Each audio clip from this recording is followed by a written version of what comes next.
Великобритания переходит в режим войны. Шпион в Бундестаге, а Сенат голосует за выделение помощи Украине. Обо всем этом расскажу подробнее в эфире «Нехта». Самые важные и интересные новости. Шойгу точно знает, сколько погибло украинских военных. Ровно половина от всей украинской армии. Американские власти цинично заявляют, что умирать за их интересы в борьбе с Россией будут украинцы. США готовят санкции против Китая, а Пекин говорит, что хочет торговать с РФ. Мы советуем США, что будь это подливание масла в огонь или очернение или обвинение других, это неправильные пути решения проблемы Украины.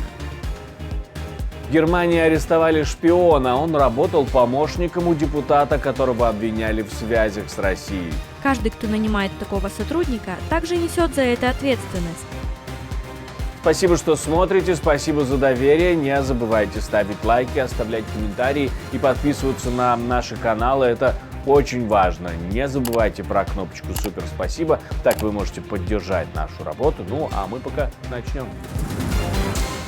Оккупанты сбросили управляемую авиабомбу на Константиновку в Донецкой области. 5 человек получили ранения, 2 в тяжелом состоянии. После обстрела пригорода Днепра ранены 4. Россия продолжает воевать с гражданскими. Американский Сенат голосует за выделение помощи Украине. Тот пакет, который одобрила Нижняя палата, Палата представителей, теперь за нее голосует Верхняя. Особых проблем никто не предвидел. Большинство в этой палате имеют демократы. Палок в колеса украинскому законопроекту никто ставить не собирался. Слово за президентом, который обещал подписать законопроект, как только он попадет на стол после голосования в Сенате.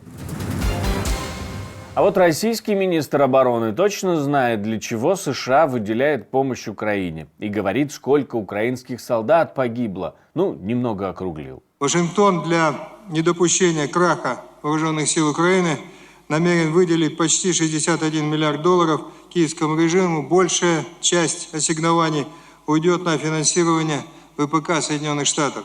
Американские власти цинично заявляют, что умирать за их интересы в борьбе с Россией будут украинцы.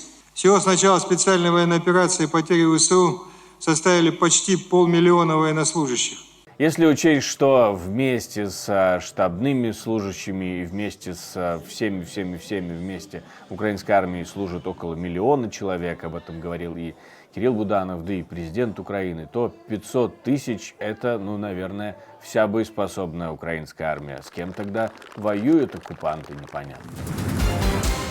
Великобритания переводит оборонную промышленность в режим войны. Риши Сунак заявил об увеличении финансирования национальной обороны. Говорит, уроки из ситуации в Украине нужно извлекать как можно быстрее. Сегодня я объявляю о самом масштабном укреплении нашей национальной обороны за последнее поколение.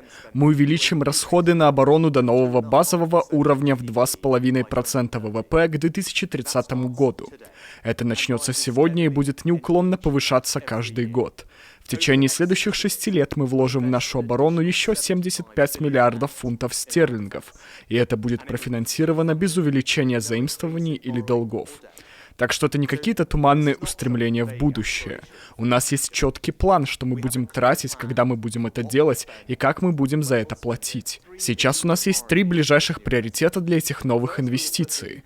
Во-первых, мы поставим собственную оборонную промышленность Великобритании на военные рельсы. Один из главных уроков войны в Украине заключается в том, что нам нужны более широкие запасы боеприпасов, а промышленность должна иметь возможность быстрее их пополнять. Судьбу своих стран должны решать люди, а не иностранные армии. Но позвольте Путину победить в Украине, и этот принцип суверенитета будет подорван, говорит премьер-министр Великобритании. Литовский Сейм не поддержал предложение лишать временного вида на жительство белорусов и россиян, которые часто ездят на родину. Парламентарии рассматривали 2 варианта решения вопроса. Первый предусматривал отзыв вида на жительство у тех, кто ездит в свои страны чаще раза в год. Его поддержали только 20 из 112 депутатов в зале. А второй предлагает ездить раз в 3 месяца, и там 41 за и 37 против. Сама идея ограничений еще не снята с повестки дня, поэтому все быстро может измениться. США готовят санкции против китайских банков за обход санкций и помощь России в войне.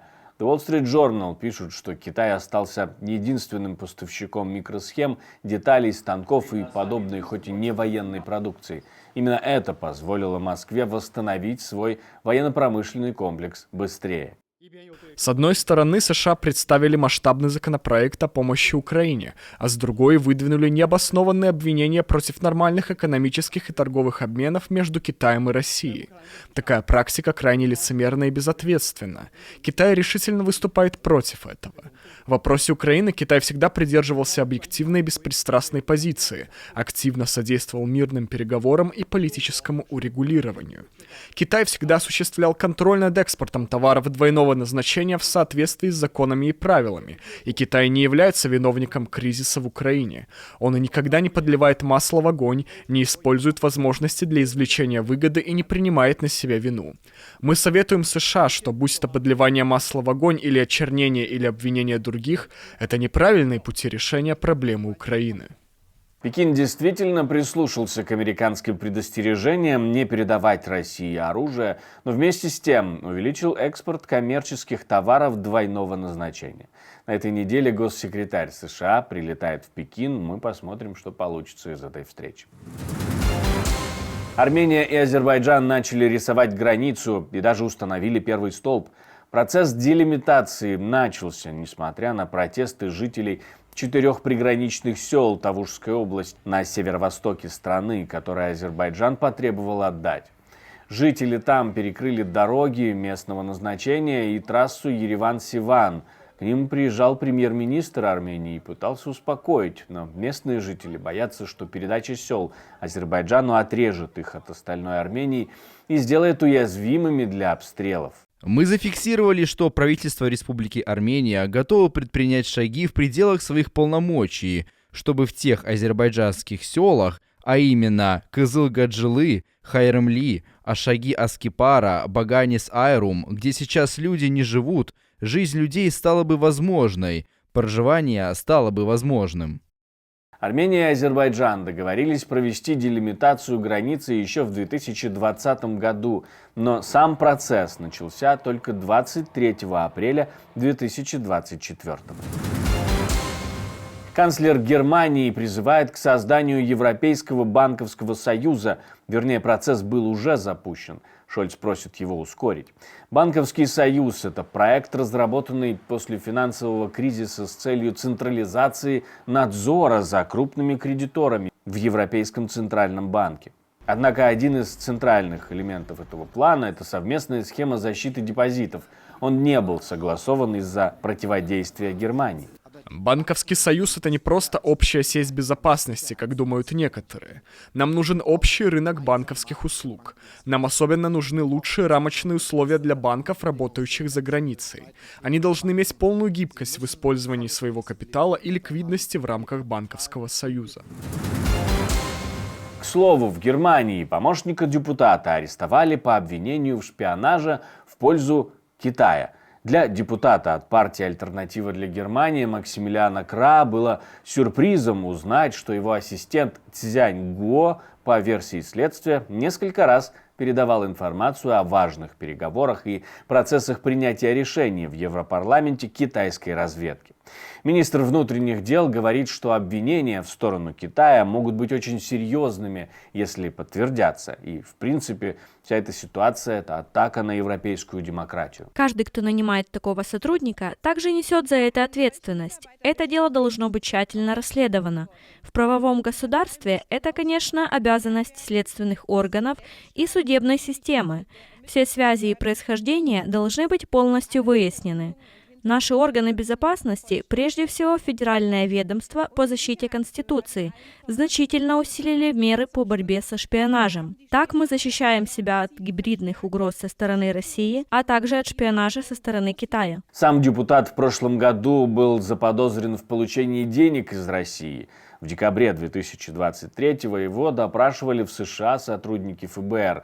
Сейчас его вызвали в Берлин. По словам прокуроров, помощник, живший в Брюсселе и в немецком городе Дрезден, также шпионил за китайскими оппозиционерами в Германии. В В понедельник он был арестован в Дрездене, а в его квартире был проведен обыск.